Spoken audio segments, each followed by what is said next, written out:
నిర్మలా సీతారామన్ గారు ఎప్పటి నుంచి అయితే బడ్జెట్ ప్రవేశపెడుతున్నారో అప్పుడు ప్రతిసారి కూడా మీడియాలో ఆవిడ కట్టుకునేటటువంటి చీర గురించి చర్చలు జరుగుతూ ఉంటాయి.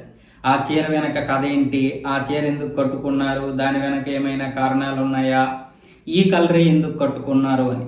ఆవిడేమొచ్చేసి ఒక భారతీయ మహిళ ఈ విధంగా ఉండడం తప్ప, నేను మన సంస్కృతి సాంప్రదాయాల్లో భాగంగానే ఉన్నాను, ఒక పురుష మంత్రి ఈ విధంగా బడ్జెట్ ప్రవేశపెడితే ఈ విధంగానే మీరు మాట్లాడుకుంటారా? అనవసరమైనటువంటి విషయాల గురించి ఇంతలా చర్చలు అవసరమా? మీడియా వాళ్ళైనా సరే కొంచెం ఆలోచించండి.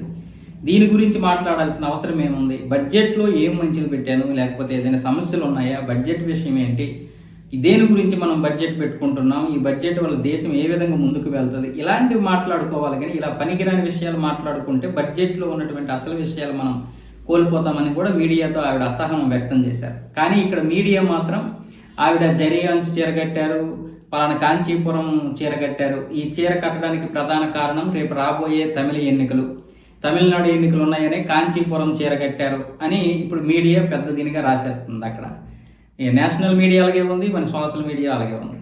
అక్కడ విషయం ఏంటంటే ఇప్పుడు తమిళనాడు ఎన్నికలు అంటే కాంచీపురం చీర కట్టిన వాళ్ళందరూ తమిళనాడు ఎన్నికల కోసం అయితే మరి కేరళలో జరుగుతున్నప్పుడు ఏ చీరలు కట్టాలి, కర్ణాటకలో జరుగుతున్నప్పుడు ఏవి, మరి పశ్చిమ బెంగాల్లో జరగబోతున్నాయి ఇప్పుడు ఏ చీర కట్టాలి అంటే అసలు ఈ మీడియా కూడా ఒక విచిత్రంగా ఉంటుంది. ఇప్పుడు దాని గురించి నిర్మలా సీతారామన్ గారు మాట్లాడుతున్నారు. అసలు నా చీర గురించి ఎందుకు ప్రతి బడ్జెట్లో ఈ విషయం? నాకు అది చాలా ఒత్తిడిగా ఉంటుంది, చాలా చిరాగ్గా ఉంటుంది. దయచేసి దీని గురించి మాట్లాడకండి అని ఆవిడ మీడియా మీద అసహనం వ్యక్తం చేస్తున్నారు. ఎంత అసహనం వ్యక్తం చేసినా ప్రతిదీ ఇప్పుడు న్యూసే కాబట్టి ఇక దీని నుంచి మీరు తప్పించుకోలేరు నిర్మలమ్మ. రేపు 10వ బడ్జెట్ ప్రవేశపెట్టేటప్పుడు కూడా దీని గురించి ఖచ్చితంగా చర్చలు అయితే ఉంటాయి.